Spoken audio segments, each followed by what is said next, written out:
Merci beaucoup de m'avoir invité à présenter cette histoire. Après ces belles images, ça risque d'être un petit peu plus classique, mais vous allez découvrir. Donc il s'agit d'une femme, une jeune femme, elle a 43 ans, elle n'a pas d'antécédents particuliers en dehors d'une maladie de base d'eau, elle est migraineuse et elle est uniquement par une sous-substitution thyroïdienne.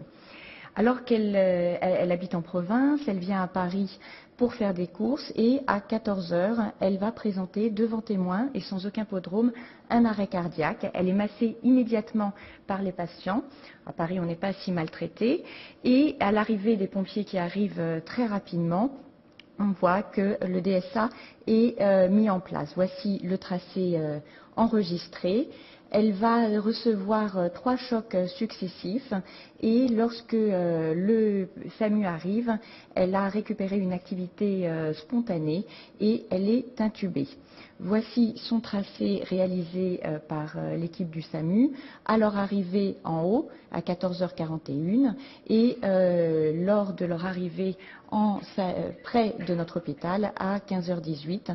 Vous voyez qu'il n'y a pas de modification majeure. On peut toutefois observer en antérieur des ondes T un petit peu amples et pointues, mais qui n'alertent pas spécialement.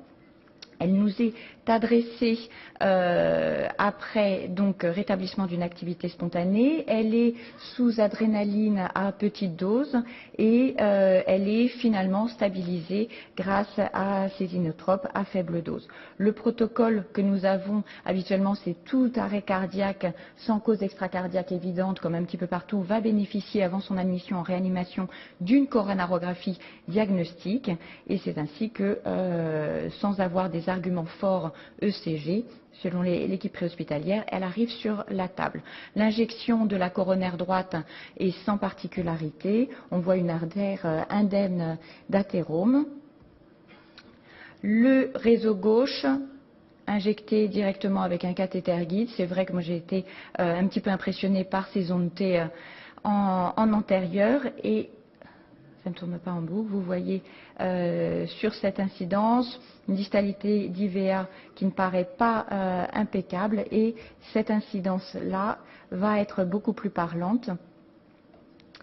On va penser, j'ai été élevée à l'école du Métergin, donc évidemment toute réduction de calibre mérite de bonnes doses de Risordan. On ne lit pas 1 mg 3 fois, même sous adrénaline, en soins continus. Et on voit que ces doses de Risordan ne modifient aucunement l'aspect angiographique.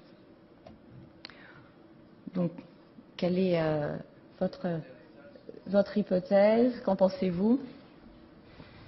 Didier? On ne demande pas à Géraud ce qu'il en pense. Hein. Il y a un billet d'observation. J'ai vu ça il y a environ 1 mois et demi. C'était une dissection spontanée de l'IVA. Oui, c'est tout à fait. C'est aussi ce à quoi on a pensé, surtout que quelques jours auparavant, lors d'un congrès, j'avais eu le plaisir de discuter avec Pascal Motreff qui avait très bien décrit cet aspect. Donc je vous remonte d'absence d'athérome et puis de modification de calibre avec en distalité une trop belle artère. Donc là, en voyant cet aspect angiographique, j'ai repensé immédiatement au mot de Pascal et ça a été notre première hypothèse. La patiente était sous petite dose d'adré. Vous pouvez baisser la lumière en régie, s'il vous plaît. Stabilisée, mais on se dit quand même cette réduction de calibre, elle a fibrillé quand même, elle a nécessité 3 chocs. On va essayer d'améliorer un petit peu sa perfusion antérieure. Donc on passe, même si elle est TIMI 3, c'est vrai, c'est discutable. On passe un guide, on est content d'être dans la vraie lumière. Et puis on va procéder à des inflations prudentes au ballon semi-compliant afin d'améliorer un petit peu cet aspect d'IVA moyenno-distal. Vous voyez un long ballon, 8 atmosphères, 1 minute, on reste prudent, la patiente est stable et toujours sur les recommandations de Clermont-Ferrand, il va falloir faire une imagerie. Malheureusement, l'appareil mis en place n'a pas voulu fonctionner et on se dit, bon, tant pis, on ne peut pas avoir d'acquisition.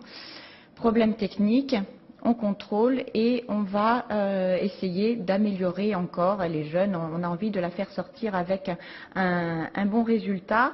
Le mieux étant toujours l'ennemi du bien, on voit que ici l'aspect n'est pas satisfaisant, évoque une petite dissection confirmée par cette injection en crâniale gauche et il va falloir donc implanter un stent sur l'image précédente.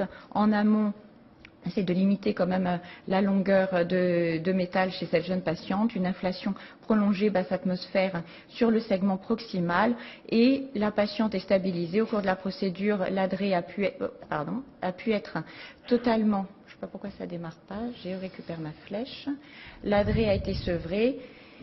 Voilà le résultat final, une diagonale, finalement au départ on se dit que c'était pas si mal que ça, une diagonale qui a souffert, une IVA qui circule bien, qui est TIMU3 et plus de noradré.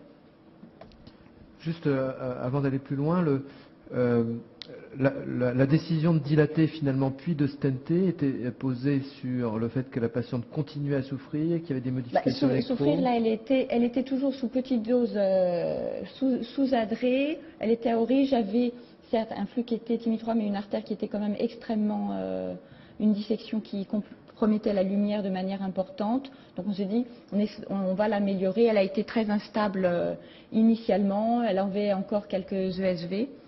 On va demander à Géraud peut-être ce qu'il en pense. Tu as eu un très bon résultat angiographique. Finalement, il persiste quand même de l'hématome en distalité en fin de procédure. Et c'est vrai que c'est les cas où on risque, si on stent, de finalement repousser l'hématome. Et j'ai vu 2-3 cas comme ça de patients qui ont été stentés au départ sur l'ivia distale et on s'est retrouvé avec des stents jusqu'à l'ivia proximale. Tout à fait. Parce qu'on court un peu après l'hématome ensuite. Donc c'est vrai que après, le cas est toujours complexe quand on a le patient devant soi qui est sous adrénaline. Mais si le patient est stable, on a vraiment intérêt à essayer de rester médical dans un premier temps, tant que c'est possible, quoi. Voilà, et la recommandation, c'est plutôt d'arrêter les anticoagulants, garder que de l'aspirine, pas associer à une double anti-agrégation, etc. Augusto. Moi, je ferais de l'imagerie pour bien comprendre ce qui arrive. C'est ce qu'on a essayé de faire, mais un problème technique avec la console. Le deuxième point, on a fait récemment 2 cas seulement, on a fait le scoring balloon ou le cutting balloon pour réouvrir la lumière. 100 mètres de stent, parce que c'était jeunes gens et c'est une artère qui va bien cicatriser et va être normale après. Alors il faut seulement attendre quelques jours. Parce que c'est vrai que là, l'aspect, c'est plus un aspect d'hématome que de dissection. Initialement, mais après la dilatation ballon, on voit une petite brèche. Et c'est sur cet aspect. Et je pense que quand effectivement il y a un aspect prédominant d'hématome, le fait d'intervenir en endovasculaire, on ne fait qu'aggraver les choses. Et c'est pour ça que cette idée me paraît... Un autre commentaire dans la salle? Lionel, je crois qu'il voulait intervenir aussi. Oui, on est toujours surpris de l'évolution de ces patients. On a eu 2 cas, on a eu plusieurs cas de dissection coronaire dans notre hôpital. Et on a contrôlé ces patients, on les a vus a posteriori, c'est-à-dire plusieurs jours après l'infarctus. Et on les a contrôlés peut-être 1 an ou 2 après. Et on est surpris, on voit des coronarographies strictement normales.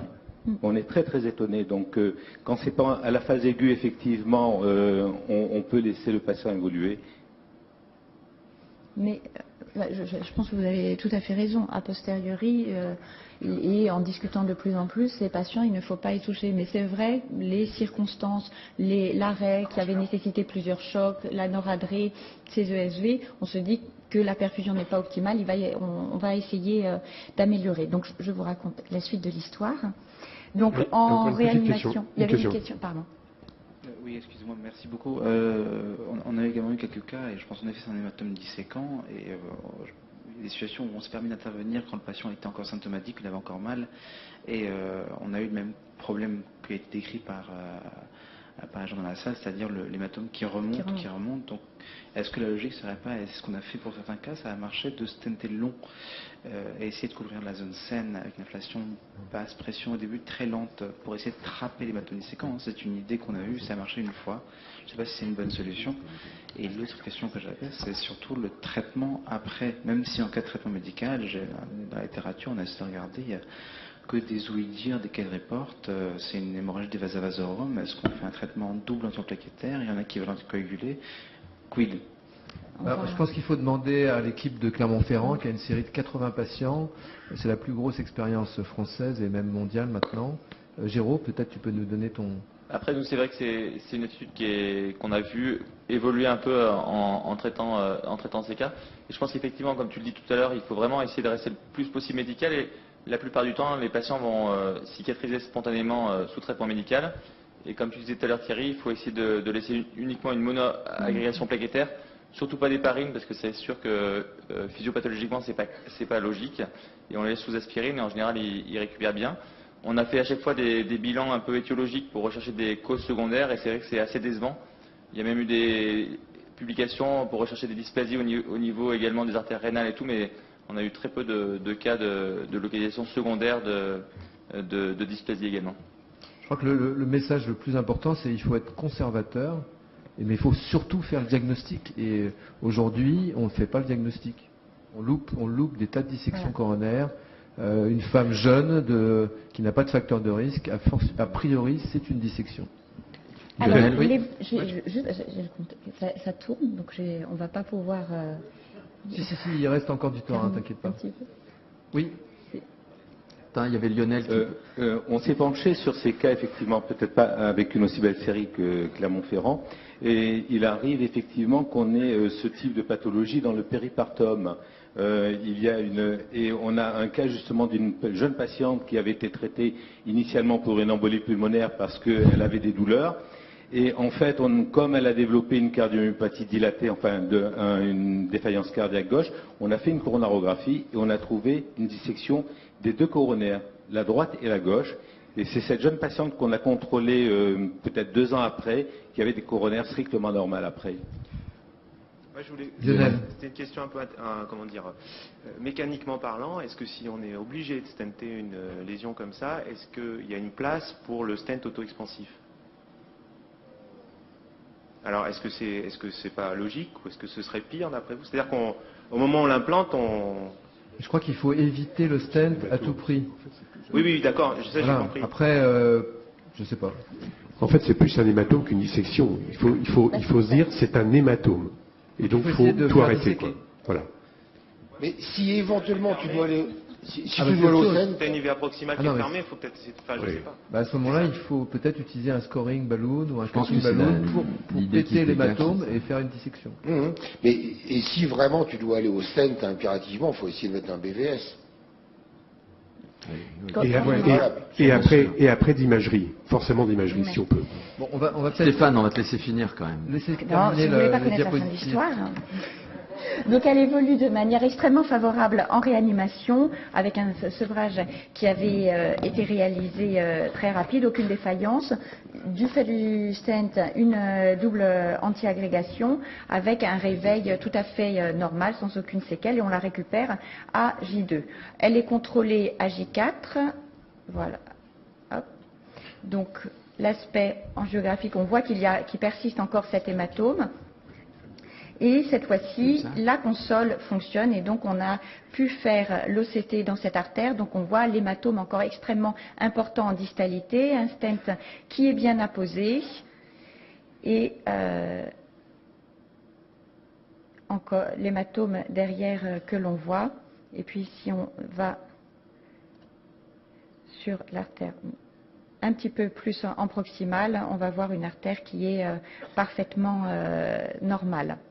Donc le stent bien apposé, un petit peu d'hématome et après une transition, une artère tout à fait normale. Voici donc les images en distalité, le stent bien apposé, en proximal encore une lame d'hématome et enfin une artère avec cette droite unique parfaitement normale.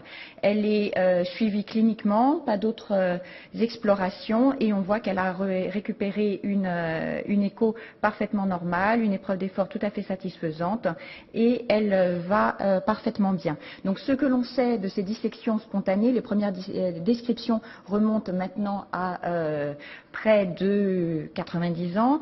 C'est une pathologie qui est rare, mais certainement sous-diagnostiquée. Cela concerne en majorité les sujets jeunes. Sur les séries, notamment de la Mayo, qui a 189 patients, la moyenne d'âge est de 42 ans.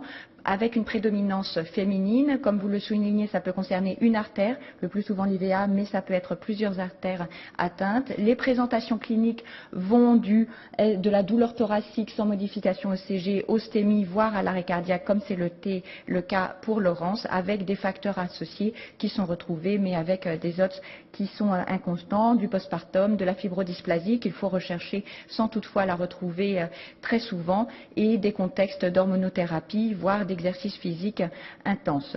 L'angioplastie est à éviter puisque le taux de succès est extrêmement faible avec des taux de complications ou d'échecs qui dépassent la moitié des cas. Ça ne réduit pas le risque de nécessité de revascularisation ou de récidive de dissection, particulièrement lorsque les artères sont tortueuses.